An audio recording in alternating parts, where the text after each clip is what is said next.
Bonjour mesdames et messieurs, bienvenue dans le 13h, bienvenue dans votre journal. Chaque année, l'histoire se répète. Chaque année, la pluie endeuille la Côte d'Ivoire. Chaque année, les appels à libérer les zones à risque sont lancés. Mais chaque année, de nombreuses familles font la sourde oreille et c'est la mort qui les oblige à partir. Le bilan du drame d'Anyama vient d'être revu à la hausse, 14 morts désormais. 6 874 cas de Covid, 49 décès, 2942 patients guéris. Voilà le tableau coronavirus en Côte d'Ivoire. Pour la seule journée d'hier, le pays a enregistré 430 nouveaux malades, un chiffre jamais atteint depuis le début de la pandémie. Selon les autorités, l'indiscipline et le relâchement des mesures barrières en sont la cause. Selon le dernier rapport statistique annuel du HCR sur les tendances mondiales, plus de 79 millions de personnes étaient déracinées à la fin 2019. Un chiffre sans précédent. Les déplacements forcés toucheraient ainsi plus de 1% de l'humanité. Ce samedi 20 juin 2020, l'on célèbre la Journée mondiale du réfugié. Vous entendrez le message du gouvernement. Tout d'abord, en bref et en images, après le drame survenu à Anyama dans la nuit du 17 au 18 juin, un nouveau corps a été retrouvé ce matin dans les décombres, portant le bilan provisoire à 14 morts désormais, des blessés et des portés disparus. Des fouilles se poursuivent. Les sapeurs-pompiers militaires utilisent des équipements lourds pour tenter de retrouver d'éventuels survivants. Je rappelle qu'une vingtaine de maisons ont été emportées par le glissement de terrain.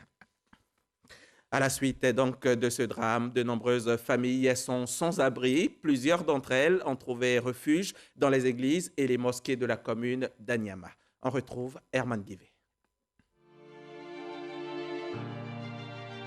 Il est 11h15 quand nous franchissons l'entrée de l'église catholique d'Anyama.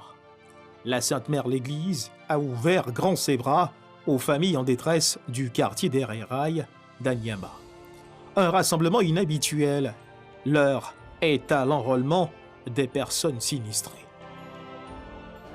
J'ai dit, comment hier ça s'est passé? J'étais là-bas depuis 6 heures du matin. J'étais allé au travail. On m'a appelé que le dégât est fait.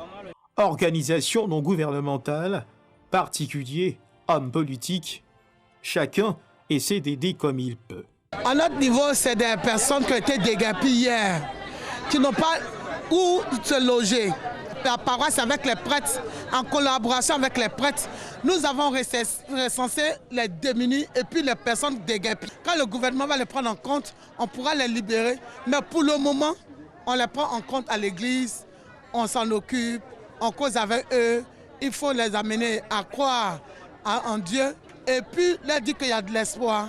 Nous rencontrons le père Paul Moïse Elo, vicaire à la paroisse Notre-Dame d'Anyama. Parce que nous avons entendu l'appel, nous avons couru immédiatement pour aller au secours de nos frères et sœurs qui étaient sans abri.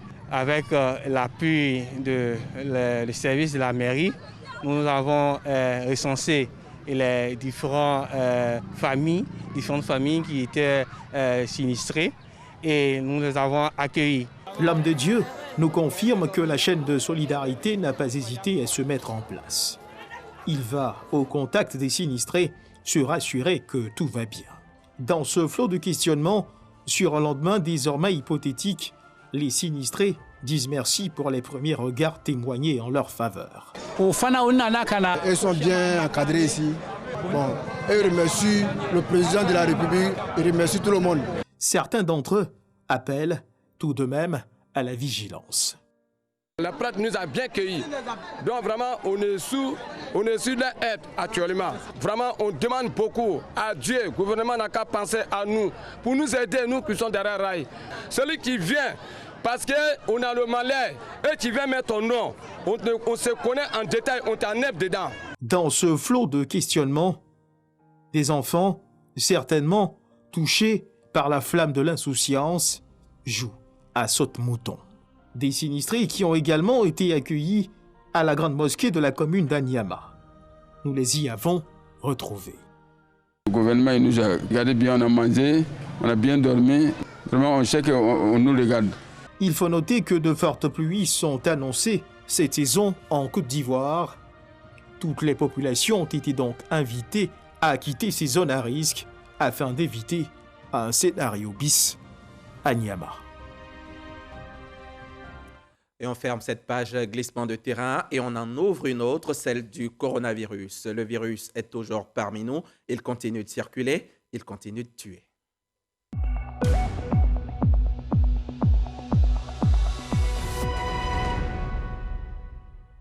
« 430, c'est le chiffre du jour. C'est le nombre de nouveaux cas de Covid-19 enregistrés rien qu'en 24 heures en Côte d'Ivoire, ce qui porte à 6 874 le nombre total de cas pour 2 942 patients guéris et 49 décès.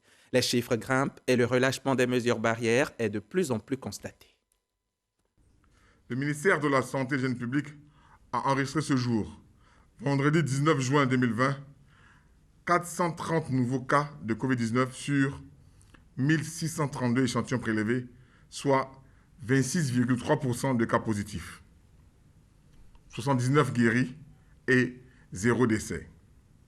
À la date du 19 juin, la Côte d'Ivoire compte donc 6 874 cas confirmés, dont 2 942 personnes guéries, 49 décès et 3 883 cas actifs. Le nombre total d'échantillons est de 43 075. Le ministre de la Santé et de l'Hygiène publique rappelle que la pandémie n'est pas terminée. Il exhorte les populations au strict respect des mesures barrières, notamment le lavage régulier des mains à l'eau et au savon, la distanciation physique d'1 mètre et le port obligatoire de masques lorsque nous sommes dans les lieux publics. Le ministre de la Santé et de l'Hygiène publique en appelle donc à la discipline et au sens de responsabilité de tous et de chacun. Si vous toussez, avez de la fièvre, des difficultés respiratoires et une perte de goût et de l'odorat, n'hésitez pas à vous rendre dans un des centres d'accueil de dépistage Covid-19 ou appeler les numéros gratuits suivants, le 101, le 119, le 125 et le 143. Le ministre de la Santé et de l'Hygiène publique remercie et félicite tous les acteurs du système de santé pour leur engagement et leur dévouement dans la lutte contre la pandémie. 49 morts de Covid en Côte d'Ivoire pour un total de 6 874 malades. On peut toujours inverser la tendance si chacun de nous se protège et protège les autres. Je vous donne à présent lecture du point de la situation dans quelques pays du monde. En Afrique du Sud, 87 715 personnes sont malades de Covid, 1831 en sont décédées. En Égypte, 52 211 cas de Covid, 2017 morts. Le Nigeria, c'est 19 147 malades et 487 morts. Le Ghana, 13 203 cas confirmés pour 70 décès. Et le Maroc compte 9 801 cas de Covid et 213 décès. À l'échelle du monde, on compte plus de 8 687 000 malades liés au coronavirus, avec plus de 460 000 morts à déplorer. La santé est au cœur de tout, au cœur de nos vies, au cœur de nos amours, de nos espérances. Préservons-la en respectant les règles barrières. C'est le message lancé par les autorités depuis près de 90 jours. Hier, lors du point de presse, les ministères de la Santé et de la Sécurité l'ont encore évoqué. C'était au micro RTI 1 de Serge Collier. 3 intervenants se sont succédés à la tribune pour ce 88e point de presse sur la gestion de la Covid-19. Le maire d'Alépé a ouvert les échanges. Il a développé le plan d'action de sa commune. Cette ville, située à 45 km au nord-est d'Abidjan, a mis en place, dès les premières heures, un comité de veille. Si à Alépé la situation est stable, au niveau national, les chiffres continuent de grimper. Depuis 1 à 2 semaines au moins, les taux de positivité enregistrés journalièrement sont les plus élevés depuis le début de la pandémie et se situent entre 17 et 41% des cas, soit un taux moyen de 24,41% de positivité, taux largement au-dessus du taux moyen général de 15,54% de tous les échantillons prélevés jusque-là. Situation confirmant la circulation très active du virus, et en particulier au niveau communautaire, et surtout le relâchement, voire le manque d'adhésion des populations aux mesures sécuritaires et sanitaires, pourtant salutaires, car efficaces pour contrer la propagation du virus. Selon la représentante du ministère de la Santé et de l'Hygiène publique, la Côte d'Ivoire est sur une mauvaise pente. Le ministre de la Santé et de l'Hygiène publique, le Dr Eugène Akawele, nous interpelle tous. Nous sommes sur une mauvaise pente. Le rôle, l'adhésion et la responsabilité des populations qui constituent un des acteurs principaux dans ce combat pour inverser la tendance est essentiel. Ne commettons pas la même erreur qu'a commis la Côte d'Ivoire il y a une trentaine d'années concernant le VIH, où le déni de la maladie et les mêmes arguments contre les mesures de riposte ont fait de notre pays un des pays les plus fortement touchés de la sous-région ouest-africaine, avec son lot de désolations et d'OEV qu'on appelle orphelins et enfants rendus vulnérables du fait du VIH. La maladie, a-t-elle ajouté, touche tous les âges. Le point sécuritaire fait état du non-respect des mesures barrières et des dispositions sanitaires recommandées dans les lieux publics par le Conseil national de sécurité. Au regard du désordre, voire de l'indiscipline, évocatrice de l'inobservance absolue dans nos lieux publics, marchés, surfaces commerciales, boulangeries, kiosques et autres maquis, des mesures en vigueur, invitons au nom de messieurs les ministres en charge de la sécurité et de la défense, messieurs les maires et autres élus municipaux, les groupements à vocation coopérative du secteur du vivrier, les fédérations syndicales des commerçants et autres boulangeries, à l'effet de s'impliquer, au-delà des mesures municipales et administratives prises, que nous saluons du reste, dans l'observation pratique, intégrée de toutes les mesures sécuritaires et sanitaires barrières en vigueur sur tous les sites commerciaux et autres lieux publics. Insistons particulièrement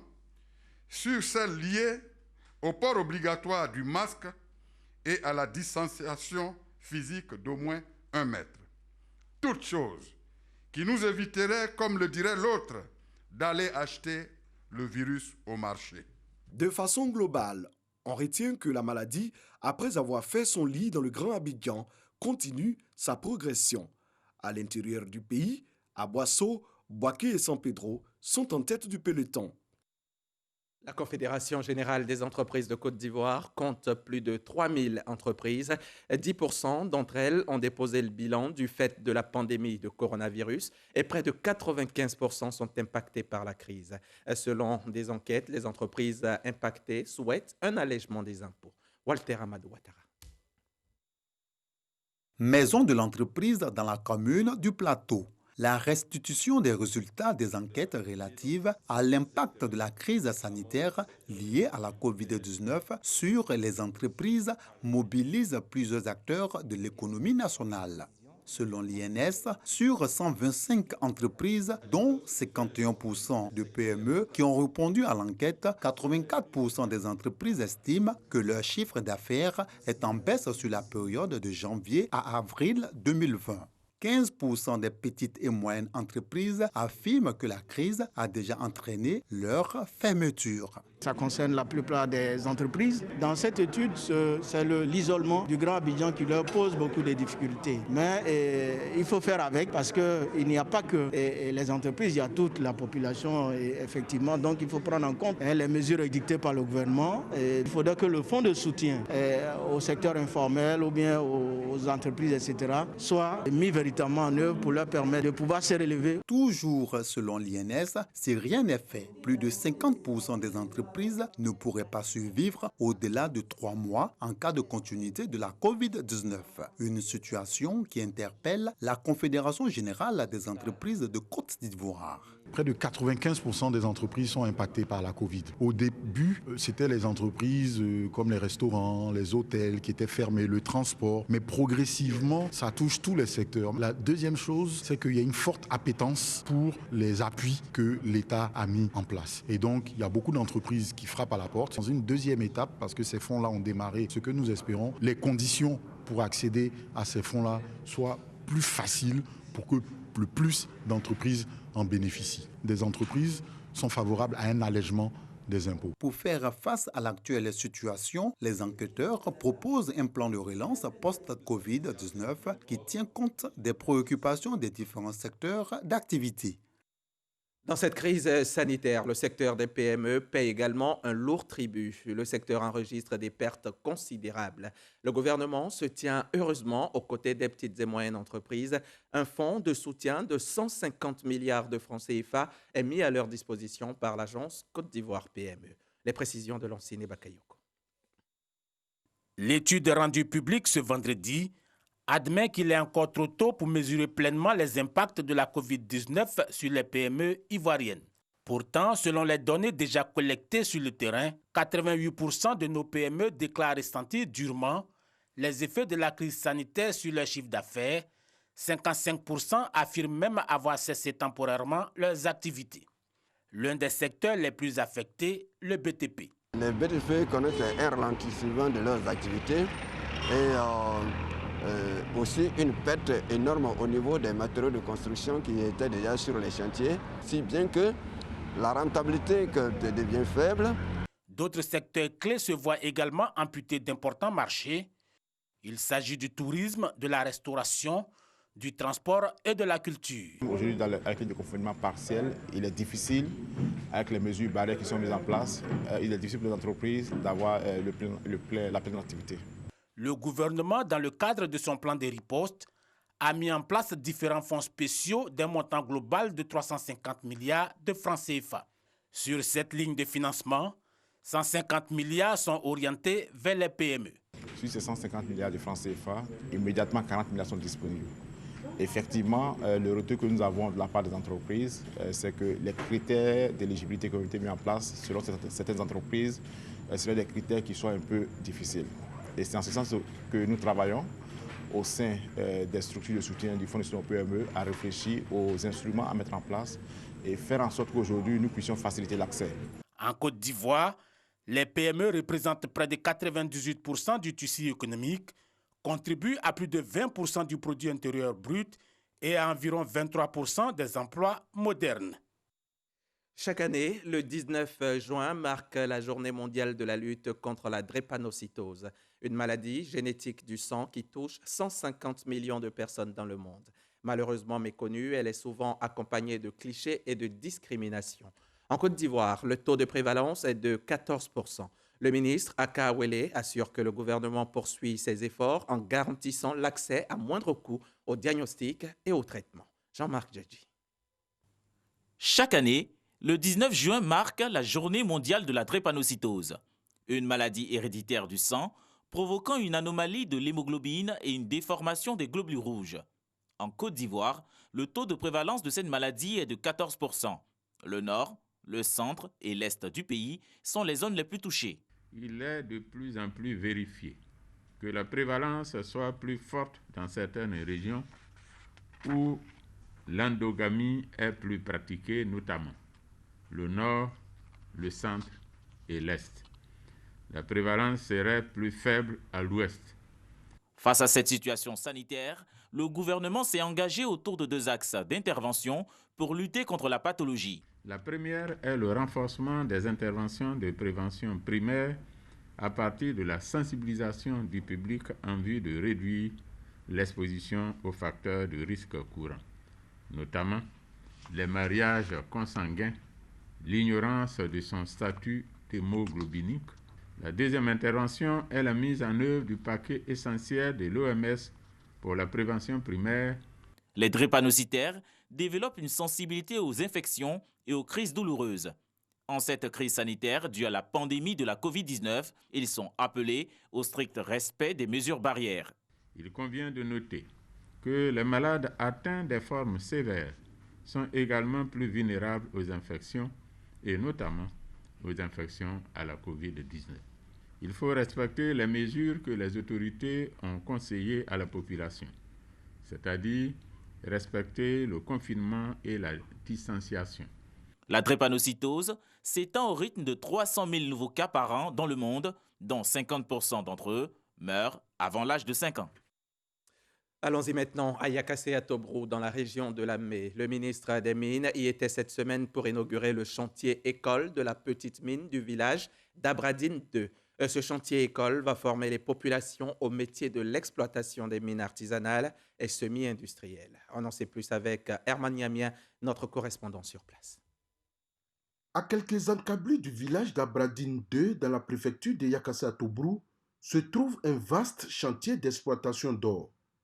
Ce type d'exploitation illégale, qu'on en trouve un peu partout dans cette localité, est l'œuvre des orpailleurs dits clandestins. Aux grandes dames des riverains, ces orpailleurs illégaux contribuent fortement à la dégradation de l'environnement. Le ministère des Mines et de la Géologie a décidé de mettre fin à ces pratiques partout dans le pays où le fléau sévit. Un projet de chantier-école de mines a été initié. Bénéficiaire de ce projet, le village d'Abradine 2 vient de voir son chantier-école ouvert. Les impétrants, donc les apprenants, nous les recrutons sur site. Ce sont donc des gens qui sont de la région, qui connaissent déjà la région, que nous voulons installer après leur avoir donné une formation, que nous voulons installer dans des couloirs déjà minéralisés pour qu'ils fassent de l'artisanal ou du semi-industriel selon les moyens que les uns et les autres pourront développer. Cette formation va durer 11 semaines et sera sanctionnée par une attestation. Les impétrants au nombre de 30 sont formés aux différentes techniques modernes d'exploitation minière artisanale et semi-industrielle. Il sera enseigné les bases de la législation minière en matière d'exploitation minière artisanale et à petite échelle, la reconnaissance du niveau de minéralisation, les techniques d'exploitation par panneau, les techniques de traitement, particulièrement celles par gravimétrie, l'hygiène, la sécurité et l'environnement, dont un point essentiel porte sur la régénération des sites. Ces différentes techniques d'exploitation minière vont permettre de préserver l'environnement. De quoi réjouir le ministre de l'Environnement et du Développement durable, qui se félicite également du choix de sa région pour abriter ce projet. Ici, ceux qui extraient n'utilisent pas les métaux lourds tels que le cyanure, tels que le mercure, qui sont des substances cancérigènes. C'est vraiment avec de l'eau qu'ils font le lavage du minerai. L'autre chose qu'il faut retenir, c'est que l'eau utilisée n'est pas rejetée dans la nature. L'eau est utilisée selon un système de recyclage. L'ouverture du chantier-école de la petite mine d'Abradine 2 porte à 5 le nombre de chantiers-écoles ouverts dans le pays.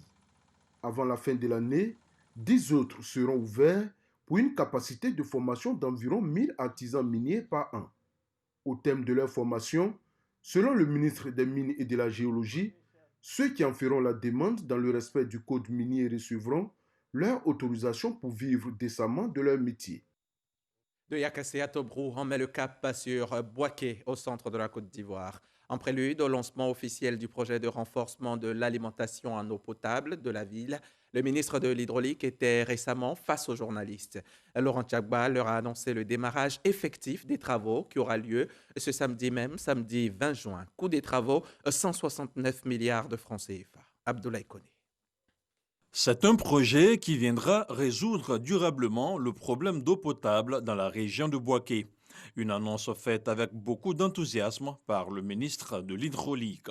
Je vous informe que le samedi 20 juin 2020, je lancerai officiellement à Boaké le projet de renforcement de l'alimentation en eau potable de la ville de Boaké et de ses 120 localités environnantes. L'ouvrage, dont les travaux seront lancés, va durer 24 mois. Il va alimenter Boaké, Botro, Brobo, Diabo, Djebonois, Languibonou, Marabadiassa et Sakassou. Et pour le réaliser, un budget conséquent a été dégagé. Grâce à ce projet, d'un coût global de 169 milliards 289 millions de francs CFA, réalisé par le groupe PFO Côte d'Ivoire et Veolia, permettra de produire 4000 m3/h pour un besoin en réalité de 2500 m3/h. En plus de la composante production, il y a une composante d'extension du réseau qui permettra d'envoyer de l'eau dans tous les quartiers de Bouaké, pas encore canalisés. Il y a 2 ans, l'assèchement de la retenue d'eau de la Loka, forte de 25 millions de mètres cubes, avait provoqué une crise sans précédent dans la ville de Bouaké et ses environs. Selon Laurent Tchagba, au terme de ce projet, les populations seront à l'abri des difficultés d'approvisionnement en eau potable jusqu'en 2045. Et ce samedi, l'on célèbre la journée mondiale des réfugiés. Une journée ayant pour but de sensibiliser à la cause des réfugiés du monde. Elle a lieu le 20 juin chaque année depuis 2001. Chacun peut agir, chaque geste compte. Voilà le thème de cette édition 2020. Je vous propose d'écouter le message du gouvernement lu pour vous par le ministre Ali Koulibaly. Chacun peut agir, chaque geste compte. C'est le thème retenu cette année par le Haut Commissariat des Nations Unies pour les réfugiés, pour la célébration de la 20e journée mondiale du réfugié. À travers ce thème, le Haut Commissaire des Nations Unies pour les réfugiés entend interpeller notre conscience et notre sens de la solidarité face à la tragédie que vivent ses frères et sœurs en exil. Fidèle à sa tradition d'hospitalité, la Côte d'Ivoire accueille 2054 réfugiés de 28 nationalités différentes, à qui elle accorde protection et assistance. En clair, cela veut dire que ces réfugiés bénéficient de toutes les politiques sociales mises en place par le gouvernement. C'est le lieu de saluer la parfaite collaboration entre le Haut Commissariat des Nations Unies et la Côte d'Ivoire. Le gouvernement ivoirien réaffirme sa volonté de tenir ses engagements internationaux d'assistance et de protection de cette catégorie de personnes. Cette journée est l'occasion également pour le gouvernement ivoirien de témoigner sa reconnaissance aux pays amis et frères, notamment de la sous-région, pour leur hospitalité à l'endroit de nos compatriotes encore en exil et saluer leur ouverture d'esprit. En tout cas, pour tous ceux et toutes celles qui ont saisi la main tendue du président de la République depuis son accession au pouvoir. C'est le lieu également de lancer un appel pressant pour le retour des 20 000 de nos compatriotes qui sont encore malheureusement en exil sur les 300 000 réfugiés enregistrés au début de la crise post-électorale de 2010. C'est en effet en Côte d'Ivoire qu'ils auront toutes les conditions de leur épanouissement. Notons que le gouvernement de Côte d'Ivoire a offert le 30 avril dernier des kits comprenant des vivres et des matériels sanitaires d'une valeur de 20 millions de francs CFA aux 820 ménages de réfugiés vivant en Côte d'Ivoire. Le ministre des Affaires étrangères, Ali Koulibaly, tient donc à rassurer les réfugiés que tout sera mis en œuvre pour l'ouverture d'un couloir humanitaire, en dépit de la fermeture des frontières pour l'organisation de leur retour volontaire en Côte d'Ivoire. Le message du ministre des Affaires étrangères a été recueilli par Abou Sanogo. La journée de l'enfant africain est une journée internationale organisée chaque année depuis le 16 juin 1991 en souvenir du massacre des centaines d'enfants lors d'une marche pour leurs droits à Soweto par le pouvoir de l'apartheid le 16 juin 1976. Cette année, à l'occasion de la célébration de la journée à San Pedro, les autorités locales ont tenu à sensibiliser les parents sur la nécessité de respecter les droits des enfants. On en sait plus avec Sam Conan, notre correspondant dans la région. Célébration de la journée de l'enfant africain à San Pedro. C'est le groupe scolaire Dominique Ouattara, situé au quartier Château, qui a abrité la cérémonie. Occasion pour les autorités locales d'attirer l'attention des parents en ce qui concerne le respect des droits des enfants, afin de mieux les protéger en cette période de Covid-19, comme le recommande le thème de cette année. C'est un message vital, plus que jamais, étant donné la menace que la pandémie actuelle fait PC sur la santé, l'éducation et le développement des enfants. Non au Covid-19, non au travail des enfants, oui à une éducation de qualité. Pour le sous-préfet de San Pedro, Koné Capier, le respect des droits de l'enfant commence par la déclaration des naissances. Les droits des enfants passent d'abord par la déclaration de l'enfant à l'état civil. C'est cette déclaration qui établit un lien entre l'enfant et son géniteur. Et bien souvent, on assiste à des situations où l'enfant non seulement doit travailler au champ, mais il n'a même pas un acte qui établit sa filiation. Je suis venu à cette occasion rappeler aux parents que la déclaration des enfants à l'état civil est une obligation. Des kits de protection ont été remis aux enfants du groupe scolaire Dominique Ouattara de San Pedro. Et c'est ici que l'on s'arrête pour ce 13h. Merci de nous avoir suivis. Merci de votre confiance. Ce journal est à revoir sur les www.rti.ci. À très bientôt sur la chaîne 15.